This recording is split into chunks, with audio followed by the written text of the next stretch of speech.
우리 이 시간 다 함께 자리에서 일어나셔서 오늘 우리에게 주시는 하나님의 말씀 함께 보겠습니다. 오늘 우리에게 주시는 하나님의 말씀은 고린도전서 7장 10절부터 16절까지의 말씀입니다. 고린도전서 7장 10절부터 16절까지 말씀 제가 읽겠습니다. 결혼한 자들에게 내가 명하노니 명하는 자는 내가 아니요 주시라. 여자는 남편에게서 갈라서지 말고 만일 갈라섰으면 그대로 지내든지 다시 그 남편과 화합하든지 하라. 남편도 아내를 버리지 말라. 그 나머지 사람들에게 내가 말하노니 이는 주의 명령이 아니라 만일 어떤 형제에게 믿지 아니하는 아내가 있어 남편과 함께 살기를 좋아하거든 그를 버리지 말라. 어떤 여자에게 믿지 아니하는 남편이 있어 아내와 함께 살기를 좋아하거든 그 남편을 버리지 말라. 믿지 아니하는 남편이 아내로 말미암아 거룩하게 되고 믿지 아니하는 아내가 남편으로 말미암아 거룩하게 되나니 그렇지 아니하면 너희 자녀도 깨끗하지 못하니라. 그러나 이제 거룩하니라. 혹 믿지 아니하는 자가 갈리거든 갈리게 하라. 형제나 자매나 이런 일에 구애가 될 것이 없느니라. 그러나 하나님은 화평 중에서 너희를 부르셨느니라. 아내된 자여 내가 남편을 구원하는지 어찌 알 수 있으며 남편된 자여 내가 내 아내를 구원하는지 어찌 알 수 있으리요. 아멘. 이는 오늘 우리에게 주시는 하나님의 말씀입니다. 자리에 앉아주시기 바랍니다. 오늘도 함께 예배하는 우리 모두에게 주님 주시는 참된 평화가 충만하게 임하기를 간절히 소원합니다. 우리가 흔히 사용하고 있는 단어 중에 촌수라는 단어가 있지요. 촌수 뭔지 아시죠? 친족 사이에 멀거나 가까운 관계를 나타내주는 말이 촌수입니다.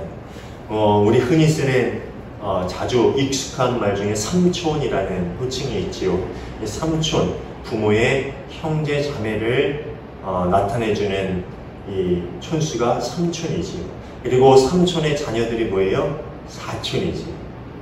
이렇게 부모와 자식 간에도 촌수가 존재하고 1촌, 2촌, 3촌, 4촌 뭐 이렇게 촌수, 그 멀고 가까운 관계를 나타내주는 것이 촌수입니다. 아까 얘기했듯이 부모와 자식 간에도 촌수가 있어요. 1촌 관계이지요. 그런데 다 아는 상식인데 신기한 게 하나 있는데 부부 사이에는 촌수가 없다는 거예요. 부모와 자식 간에도 1촌이라는 촌수가 존재하는데 이 부부는 촌수가 없어요. 부부는 일심동체, 즉 하나로 합쳐진 몸과 마음이기 때문에 하나가 된 사이라서 촌수가 없다 라는 이야기를 하시는 분들도 계시고요. 또 어떤 분들은 부부는 헤어지면 남이 되기 때문에 촌수가 존재하지 않는다. 그렇게 이야기하는 분들도 계셔요. 나중에 하는 말은 우스갯소리이기도 하지만 가만히 생각해 보면은요, 정말 부부는 누구보다도 가까운 사이여야 하면서도요, 또 정말 먼 사이가 될 수도 있는 좀 신비스러운 관계가 아닐까 하는 그런 생각을 해봅니다. 우리 왜 이런 말씀을 드렸냐면 우리는 지난주부터 과정에 관한 말씀을 듣고 있지요. 바울 사도가 이 고린도 교회에 보내는 서신 중에 특별히 가정, 부부 사이에 대한 그러한 말씀들을 참 길게 그렇게 할애를 하고 있는데요. 오늘 특별히 이 부부 관계에 대한 말씀 중에요. 10절부터 16절까지는 이혼에 관한 문제를 중점적으로 다루고 있는 것을 우리가 볼 수 있습니다. 제가 몇 해 전에 한 신문에서 우리나라의 이혼율이 50%가 넘는다라는 그런 기사를 본 적이 있습니다. 제가 어릴 적만 해도 이혼을 한 가정은 좀 찾아보기가 쉽지 않았습니다. 그래서 주변에 이혼을 했다라는 것은 좀 특별한 그런 경우에 속하는 문제였는데요. 어느새 한국이요, 이 OECD 국가들 중에 이혼율이 1위가 되었다고 합니다. 이 한국이 OECD 국가 중에 이혼율이 1위인 나라가 되었다라는 그런 소식을 들은 적이 있습니다. 그런데 바울이 살고 있던 시대에 이 헬라 문화권에서는요, 오늘날보다 이혼의 문제가 더욱더 다반사였다고 합니다. 특히 사회의 상류층에서는 이혼과 재혼이 아주 흔한 일이었고, 게다가 이혼의 권한이 유대 사회에서는 남자에게만 주어졌어요. 그러니까 남자만 이혼을 하고 안 하고의 문제를 결정할 권한이 있던 반면에 헬라 사회에서는요, 이혼의 권한이 여자들에게도 주어졌다라는 거예요. 그러니까 남자뿐만 아니라 여자도 내가 이혼을 하겠다 안 하겠다라는 그런 결정권을 가지고 있었다라고 합니다.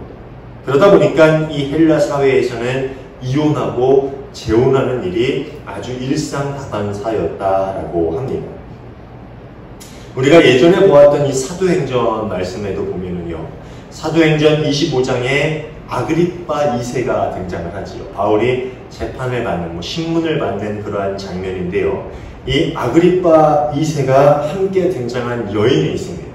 기억하실지 모르겠는데 이름이 버니게라는 여인입니다. 이 버니게는 아그리빠 2세와 남매 사이였어요.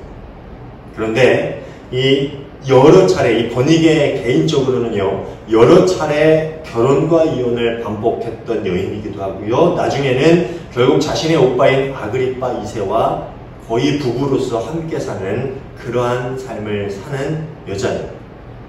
그러니까 이렇게 당시 헬라 문화권에서는요, 이혼과 재혼이 아주 흔하게 반복되는 일이었다라는 것을 우리가 볼 수가 있지요. 그런데 이런 문화권 속에서 살아가던 그리스도인들 부부들에게 바울은 이혼에 대한 이야기를 그렇게 하고 있는데요. 이번에는 지난주의 권면과는 다르게 아주 강한 어조를 중간에 이렇게 섞었다가 또 이건 주님의 명령이 아니다라는 말도 섞었다가 이렇게 왔다 갔다 하는데요. 특별히 10절을 보면은요, 이것은 나의 말이 아니라 주님의 명령입니다라는 말을 중간에 첨언하고 있습니다. 지난주에 이것은 명령이 아니라 권고다라는 그런 이야기를 하고, 또 오늘 말씀에도 중간에 이것은 주님의 명령이 아니라라는 말도 하고 있는데요. 특별히 이 이혼에 관한 문제는 이것은 나의 말이 아니라 주님의 명령입니다라는 이야기를 하고 있어요. 이건 왜 그러냐? 이 바울 사도는 이혼 문제에 대해서는요, 예수님이 이미 복음서에서 주신 말씀을 그대로 따라가고 있는 거지요.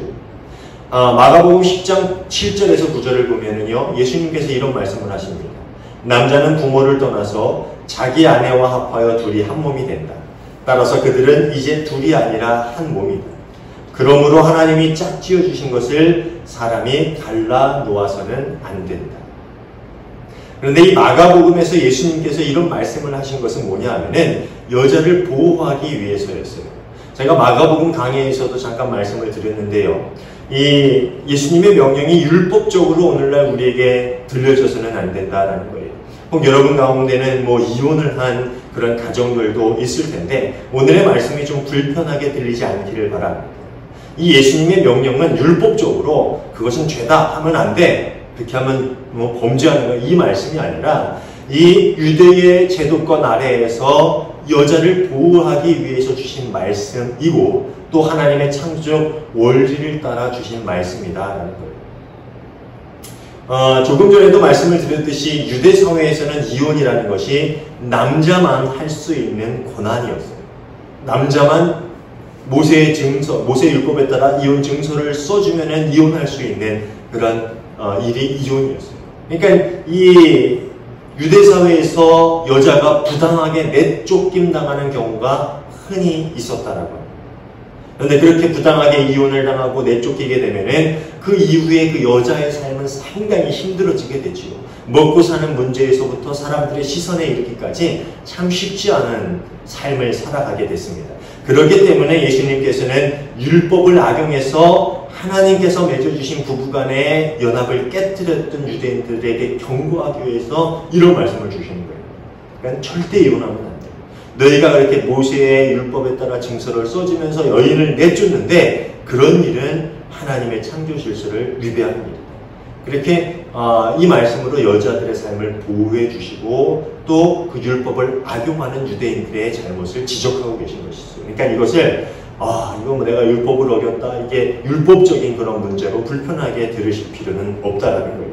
그렇다면 바울 사도가 고린도 교회에게 주는 이 명령은 어떻게 해석해야 될까요? 사실 이 부분에 있어서 바울 사도는 이것은 주님의 명령이다라는 것은 마가복음의 말씀, 즉 복음서에서 들려주는 말씀을 그대로 쫓아서 자신이 이것을 번복할 수는 없잖아요. 예수님이 하신 말씀이니까 그대로 하기 때문에 이게 주의 명령입니다 라고 이야기하신 것이지, 시대적으로 우리가 또 상황적으로 이것을 좀 그렇게 율법적으로 받아들이는 그런 잘못은 범하면 안 된다. 제가 말씀을 준비하면서 혹시 이 부분이 불편하게 들리는 분들이 있을까 싶어서 이 말씀을 좀 드리고 있는 거예요. 그럼 바울 사도가 고린도 교회에게 주는 이 명령은 어떻게 그 교회의 사회권, 또 문화권, 또 상황적 아래에서 해석할 수가 있는가? 우선은 이혼 자체가 선한 영향을 주는 일이 아니면 분명하다는 것을 우리는 인정해야 돼요. 이혼은 부부간에도 또 자녀들에게도 큰 상처를 주는 일이지요. 그렇기 때문에 이 예수님의 가르침처럼 하나님께서 짝지어주신 부부의 관계를 조화롭게 유지하면서 행복한 가정을 꾸려가는 일은 우리에게 맡겨진 또 하나의 사명임에는 분명합니다. 그것은 우리가 분명히 인정해야 할 것이지요. 그렇게 그런 사명이지요. 하지만 바울 사도가 고린도 교회에 보내는 이 서신에는 이런 의미, 하나님께서 맺어주신 그런 관계이기 때문에 그 안에서 조화로운 결혼 생활을 통해서 그 안에서 하나님의 일을 이루어가야 된다, 이런 의미보다는 다른 목적의 가르침이 있는 것으로 보입니다. 당시 초대 교회에는요, 부부가 모두 신앙을 가지고 그리스도인으로 살아가는 경우도 있었지만, 한쪽은 신앙을 가지고 그리스도인이 되었지만 다른 한쪽인 배우자는 그렇지 않은 경우도 상당수 존재했을 것으로 보여요. 그러니까 부부가 같이 복음을 듣고 예수님을 믿는 경우도 있었겠지만 대다수는 부인만 믿거나 아니면 남편만 믿거나 이런 경우가 상당히 많이 존재했을 것이다 라는 말이지요. 근데 문제가 여기서부터 일어나게 됩니다. 12절과 13절을 보면은요, 혹 남편이 믿고 아내가 믿지 않는 경우, 반대로 아내가 믿고 남편이 믿지 않는 경우에 만일 신앙으로 인해서 믿지 않는 쪽이 이혼을 요구하지 않는다면은 신앙을 가진 아내나 남편이 먼저 이혼을 요구하지 말라라는 이야기를 하고 있어요.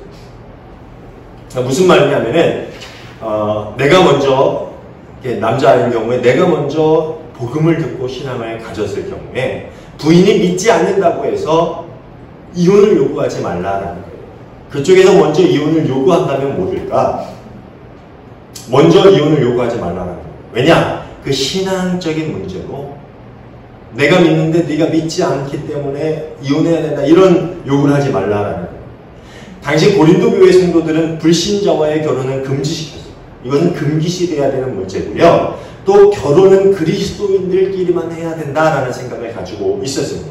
그리고 더 나아가서 만약에 불신자와 결혼 관계에 있다면, 불신자와 결혼했다면 이혼하는 것이 마땅하다, 그런 생각을 이 고린도 교회 성도들은 하고 있었다는 거예요. 그들이 이런 생각을 한 이유는 뭐냐면은 이 교회 문화권 아래에서 그들이 살아왔기 때문에 이 온갖 이상하고 음란한 의식을 수반하는 이 교회의 영향력이 얼마나 강했는지를 그들이 알고 있었기 때문입니다. 그러니까 단순히 다른 종교를 가졌다라는 차원을 떠나서 그것이 얼마나 악한 영향력을 가지고 있는지를 그들이 체험했기 때문에 알고 있었다라는 거예요. 그래서 그런 악한 영향력으로 인해서 그리스도인이 믿지 않는 배우자로 인해서 더럽혀질 수가 있어요.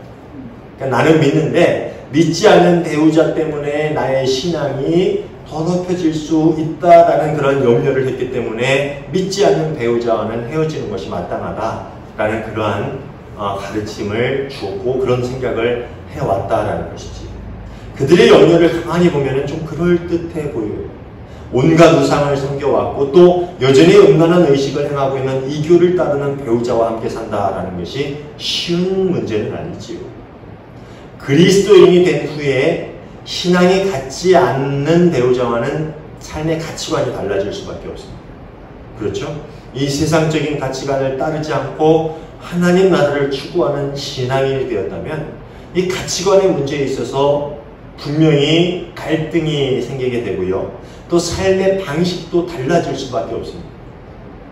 재정적인 문제에서 이르기까지 또 여러 가지 삶의 문제에 갈등이 생길 수밖에 없다라는 것이지요.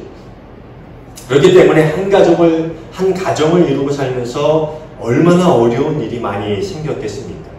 게다가 오랜 이 교회 습관들이 이 그리스도인이 되었지만 이 고린도 교회 성도들에게도 분명히 남아 있었을 거예요. 그 사람들이 처음부터 그리스도인으로 태어나서 그리스도인으로 자라난 게 아니잖아요.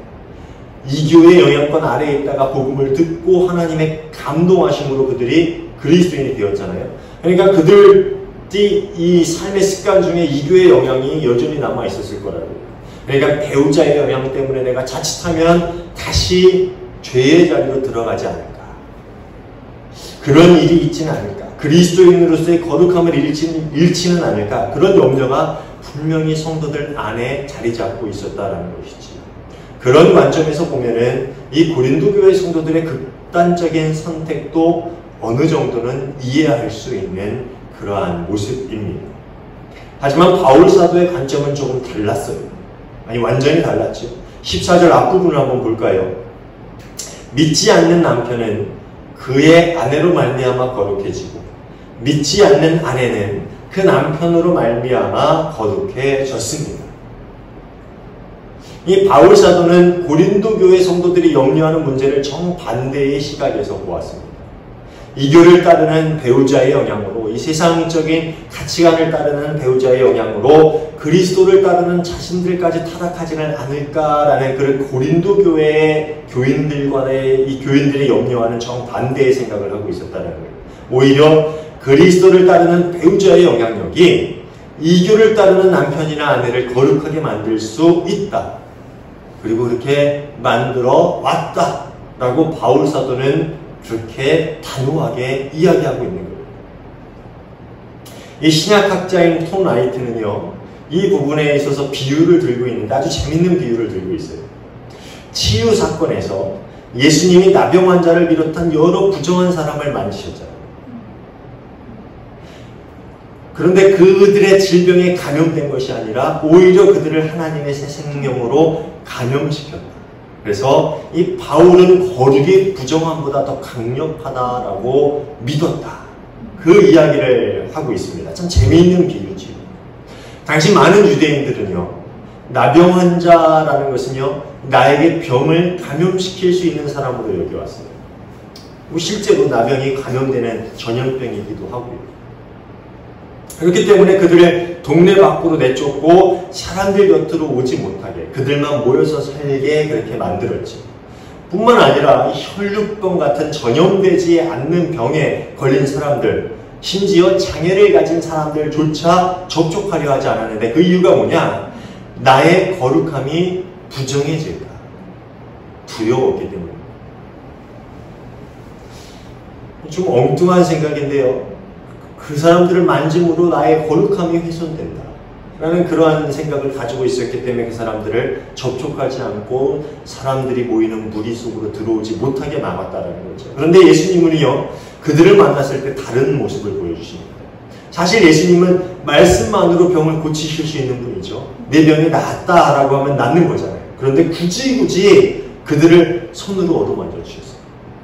눈먼 사람은 진흙을 묻혀서, 나병 환자는 손을 잡아서, 장애는 손을 잡아서 나병 환자를 다 손을 이렇게 하나하나 손으로 어루만지면서 그들의 병을 고치시고 그들의 장애를 고치시고 그들을 낫게 해주셨다는 것입니다. 그들에게 하나님의 생명을 맛보게 해주셨다는 것이죠. 이것이 거룩이 부정보다 훨씬 더 강력하다라는 증거입니다. 예수님의 사역을 통해서 증명된 사실이라는 거죠. 너희가 그 부정함이 너희의 거룩함을 더럽힐까봐 걱정하는데 걱정하지 마라. 하나님 나라의 능력, 그 생명이 그 세상의 어떠한 부정함보다, 어떠한 병보다 더 강해요. 그것을 예수님이 몸소 보여주신 것이죠. 그런데 한 가지 유의해야 될 것은 뭐냐?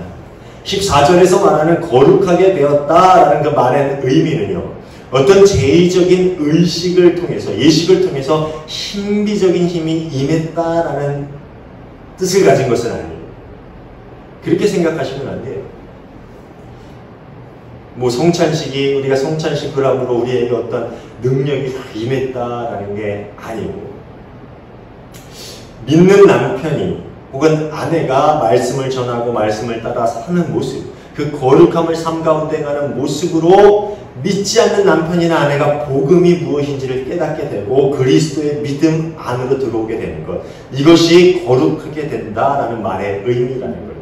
우리가 성찬식을 함으로 예수 그리스도께서 왜 우리를 위해 죽으셨나라는 것을 다시금 되새기고 우리가 그 보혈에 합당한 삶을 살고자 다짐하는 것처럼, 이 거룩하게 되었다라는 것이 내가 믿으면 우리 집에 어떤 신비적인 힘이 들어오고 막 일이 잘, 이게 아니에요. 내가 그런 삶을, 거룩한 삶의 가정에 보여줌으로, 그렇게 삶으로 정말 섬기고 극진히 섬기고 사랑으로 보살피고 눈물로서 그렇게 가정을 사랑하고 보살피고 이렇게 헌신함으로 그렇게 복음을 그들이 알게 되고 그리스도의 믿음 안으로 들어오게 된다.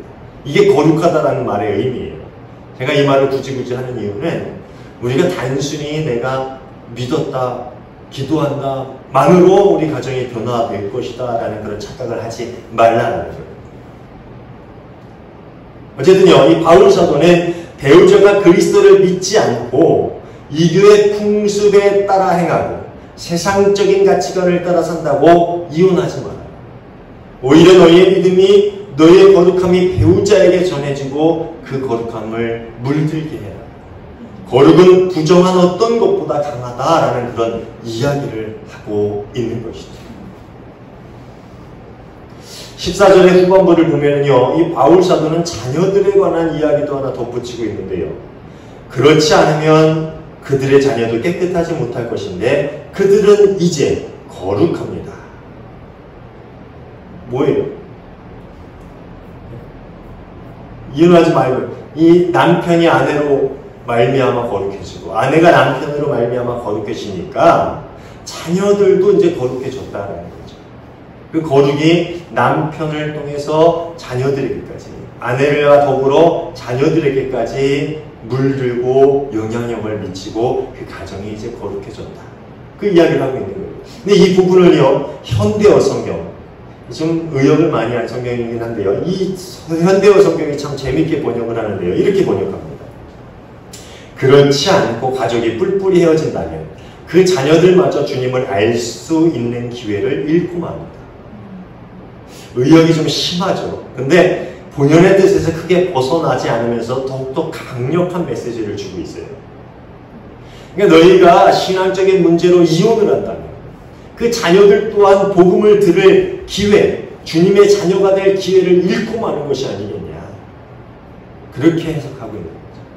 결론적으로 믿는 이의 거룩함이 믿지 않는 배우자와 자녀들에게까지 영향을 미쳐서 복음의 능력을 깨닫고 믿음 안에서 거룩한 자가 될 수 있도록 이끌어 주어야 한다라는 말을 이 바울 사도가 고린도 교회 성도들에게 이야기하고 있는 거예요.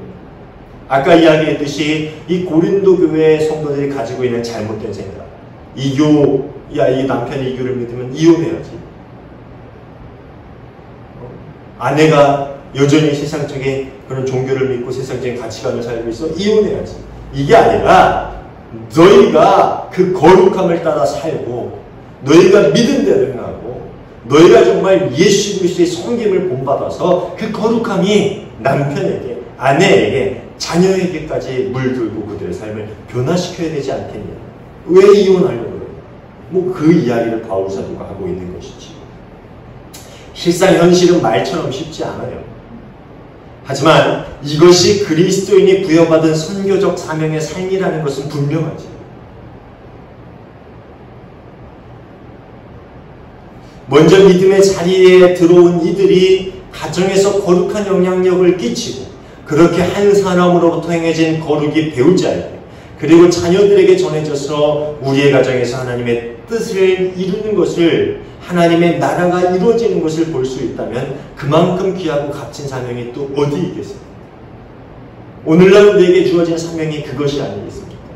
뭐 누구나 다 아프리카 가고 인도에 가고 오지에 가고 밀림에 가고 그런 데 가서 선교사의 삶을 살 수 있는 게 아니잖아요. 그분들은 그분에게 주어진 사명이 있고요. 우리는 각자 우리의 가정에서 마찬가지로 선교적 사명의 삶을 살고 있는 거예요. 그쵸? 그게 뭐냐? 내 배우자, 내 자녀들을 예수 그리스도의 거룩함으로 물들게 하는 것. 그것이 우리에게 주어진 선교적 사명의 삶이라는 것이죠. 그것이 그리고 우리에게 주어진 귀하고 값진 사명이라는 것입니다. 제가 월요일 아침마다 이 기업 예배를 드리고 있는 회사가 있는데요. 그 회사가 아주 좀 특이한 점이 하나 있습니다. 그 회사 특이한 게 뭐냐면은 창업자이신 장로님, 그 회사를 세우시고 최고 대표이신 가장 높은 자리죠. 있는 회장 그 장로님이 부회장이에요. 회사의 가장 높은 사람은 회장님이어야 되는데 그분은 항상 본인은 부회장이다라고 이야기를 하셔요. 그럼 처음 듣는 사람은 좀 의아해하죠. 본인이 회사도 차리고 회사도 키우고 이렇게 창업자인데 왜 부회장님이시지? 그럼 회장님은 뭐 따로 계신가? 근데 나중에 이 말을 해요. 우리 회사의 회장님은 하나님이십니다. 저는 그 말을 들었을 때 참 흥미로웠어요. 회장님은 공식적으로 우리 회사의 회장님 하나님이시고 자신은 부회장님이다라는 것을 회사에서도 이야기하고 그래서 회사원들도 그렇게 알고 있어요. 근데 그 장로님이 원래부터 그리스도인은 아니었어요. 원래부터 교회를 열심히 다니고 뭐 교회를 열심히 다니는 게 아니라 교회를 다니시는 분도 아니었어요. 젊은 시절까지. 이 과거 이야기를 들어보면 정말 술도 많이 드시고 뭐 사업하시는 분들이 그런 자리가 많잖아요. 그러니까 예수님 믿기 전에는 술도 많이 드시고 뭐 성격도 이분이 보통은 아닌 분이셨다 그래요. 지금은 웃는 얼굴이에요. 하회탈처럼 싱글벙글한 얼굴인데 그분이 성격도 보통 분은 아니셨다 그래요. 그런데 어떻게 그렇게 그분이 그리스도인이 되시고 장로님이 되셨냐? 그 부인 되시는 권사님이 교회를 열심히 다니시고 열심히 기도하시고 참 내조를 열심히 잘하셨어요. 그러니까 그렇게 신앙으로 자녀들을 기르시고 남편을 내조하시니까 나중에 부인의 내조로 예수님을 만나고 교회를 다니고 장로님이 되셨고 그리고 지금은 은퇴하셔서 작은 교회를 섬기고 계시면서 또 선교회에 참 힘을 많이 쓰고 계십니다. 그리고 그 장로님의 아들은 또 다른 교회에서 장로님이 되셨고 아들의 손자에 이르기까지 가족 모두가 정말 신앙생활을 잘 하고 있습니다. 제가 그 가족들이 다니는 교회에 부교육자로 섬긴 적이 있어서 잘 알고 있지. 정말 열심히 신앙생활 하고 계십니다. 부인 한 사람의 신앙이 남편을 거룩으로 전염시키고 온 가족이 예수님을 믿고 가정에 하나님 나라가 이루어지고 또 기업에서까지 많은 이들에게 복음이 전해지는 일이 일어나고 있지요. 이것이 그리스도인이 부여받은 선교적 사명의 삶이라는 것입니다. 세상은 부정한 것으로 가득하지요. 여러분이 보시기 어떻습니까? 세상에 소망이 있어요. 물론 귀한 일들이 많이 일어나고 있지요. 그럼에도 불구하고 세상은 부정한 것으로 가득해요. 우리가 늘 뉴스를 보면 정치판도 그렇고 또 우리 주변에 뭐 사업하시는 분들 이런 말하면 조심스럽지만 정말 부당한 일, 부정한 일들이 얼마나 많이 이 세계에 만연되어 있는지 제가 정말 충격적인 것은요. 예전에 누가 여론조사를 했는데 10억을 주면은 죄를 짓고 감옥에 갈 수 있냐. 몇 년인지 정확히 기억이 나진 않는데 뭐 짧은 기간이었던 것 같아요. 몇 년 감옥 생활을 할 수 있냐. 근데 열리면 8, 9이 어린아이들이 그럴 수 있다. 10억 주면 하지.